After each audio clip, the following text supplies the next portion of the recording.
شیطان دا بنده د خپل دین نه اړوي، دا شیطان دا بنده د الله د دین نه اړوي چې دی دا حلال حرام کی او د الله سره شرک وکړي. حدیث کې راځي، امام مسلم راوړی دی، پیغمبر صلی الله علیه وسلم د الله نه دا خبره بیانوي، انی خلقت عبادی حنفاء كلهم. الله وی ما د خپل بندگان ټول په فطرت د توحید باندې پیدا کړي دي، دا ټول بندگان زما حنفا وو، د شرک نه مایله وو. وانهم اتتهم الشیاطین، خو په دوی باندې څوک رالو؟ شیطانان پې رالو. فاجتالتهم عن دینهم، دې شیطانانو دا کار وکړو چې دغه پاک خلک د په فطرت د توحید باندې چې وو، دغه پاک خلک یې واړول د هغوی دغه صحیح دین نه. وحرمت عليهم ما أحللت لهم وأمرتهم أن يشركوا بي ما لم أنزل به سلطانا. او دې شیطانانو الله وی زما دې بندگانو ته امر وکړو چې حرام کوي په ځان باندې هغه څه چې ما ستاسو لپاره حلال کړي دي.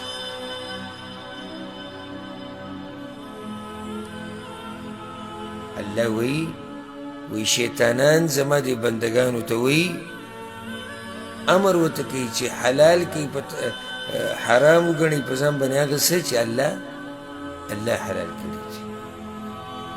او دې شیطانان ورته امر وکړو زما دې بندگانو ته الله وی چې تاسو شرک وکئ د الله سره، هغه شرک الله وی چې په هغې څه دلیل نه دی نازل شوی. نو شرک خو انتهایي د شیطان خوښ دی. ولې؟ د دې نه خو بله ګناه نشته. شیطان چې کله تا ته راځي د هغې طریقه یاده کړه. ګوره شیطان تا له داسې एकदम نه راځي، دی به په مراتبو باندې راځي. د شیطان لوی کوشش دا دی چې انسان په کفر او شرک کې واچي. د شیطان د ټولو نه لوی کوشش دا دی چې دا بنده په کفر او په شرک کې واقع شي. که چېرته په کفر او په شرک کې واقع نه شي، نو بیا لوی کوشش یې دا دی چې دی په بدعت کې واقع کړي،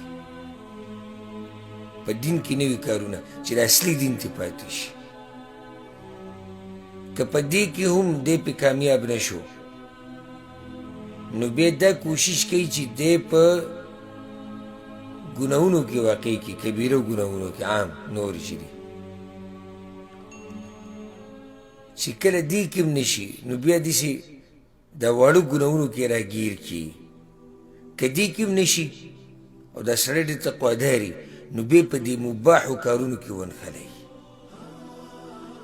هغه کارونه چې نه پکې ثواب شته او نه پکې ګناه شته، نو ویې نښلی مړه مباح دي، مړه جایز خو دي که نه، نو په هغې کې دومره ونښلی چې عبادت ترې پاتې شي، نو اجر ترې پاتې شي. نو شیطان خو ډېر هیرسناک دی، ته پته چې دا بنده اوس په دې طریقه نشم راګیرولی چې په یو ګناه کې واقع شي، خو راشه په دې طریقه یې راګیر کړه چې ثواب ونه ګټي. راشه په دې طریقه یې راګیر کړه چې ثواب ونه ګټي. بیا ستا زړه کې به وسوسې پیدا کوي. دم د شیطان یو طریقه ده. پرون پې ما خبره وکړه، هغې له بیا نه ځم. پرون کابره زمونږ دا خبره وکړه. نو ځان هوښیار ساتئ، ځکه چې دشمن زمونږ څه دی؟ هغه هوښیار دی. زمونږ دشمن ګورې قمقل نه دی، دشمن زمونږ هغه هوښیار دی.